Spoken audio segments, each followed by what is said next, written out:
We're back at it for day 5 of our Advent mini quilt.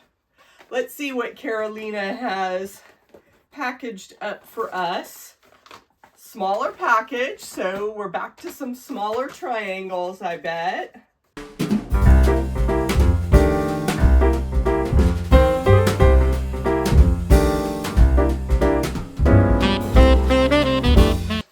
It's always so fun to see what the next day's surprise is.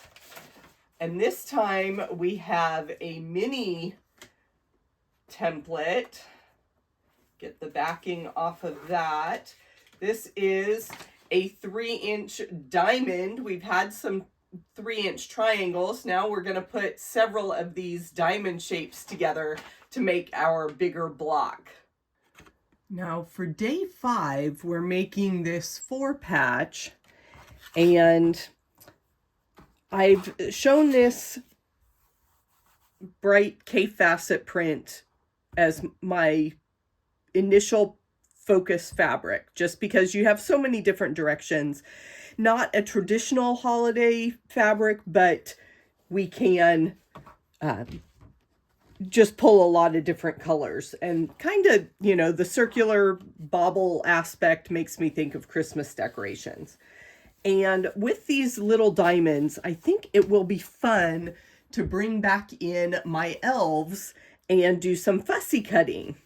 So we'll get the easy part out of the way first, and I will lay my diamond template here and cut from my green print. Now this is going to be a really scrappy quilt, so if you don't think that the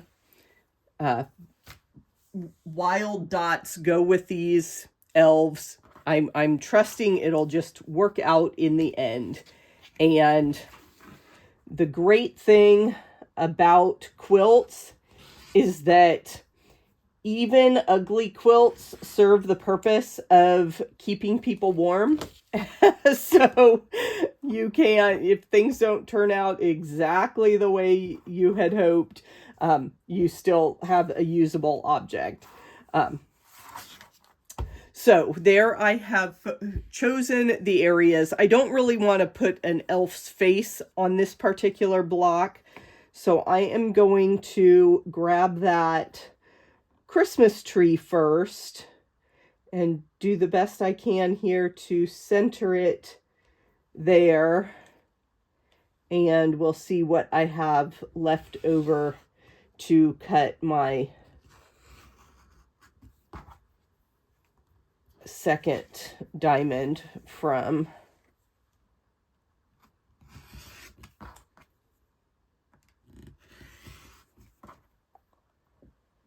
Okay, so I've got my nice little Christmas tree, and I wanted to get those books, and they center not perfect. Whoops, I'm cutting off the, but you still get the effect of the books on the bookshelf, so we'll just go with that.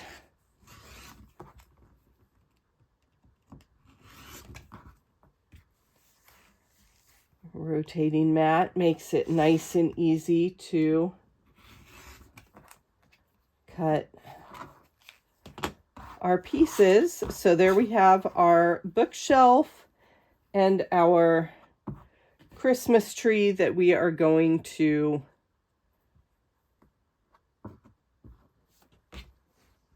fill in with those green baubles. So that'll be fun. I'm going to sew off camera. If you would like to see the sewing machine running, just let me know in the comments and I can include that in future videos. Making the 4-patch of diamonds, I think that turned out really cute with my fussy cutting, but it's kind of a mental game. You can't line these fabrics up exactly when you sew. And that's where I like to use my purple Thang tool, because it has this 1/4 inch And so I can just make sure that I am offsetting my fabrics by 1/4 inch each time, and that makes my points come together pretty close there in the middle of that block. I'm not exact, but I could have done a better job lining up my pins. But my trick, when I laid my pairs together, I made sure that those dog ears were exactly lined up before I started to sew those together. And then you can see I've got my 1/4 inch overlap on that end, and I've got just over 1/4 inch. So that's where the variation was. If I had been very careful to pin that intersection, and I could have put a pin right through there at the 1/4 inch, and it would have shown up on the other side in the seam as well, even though these seams are going 2 different directions.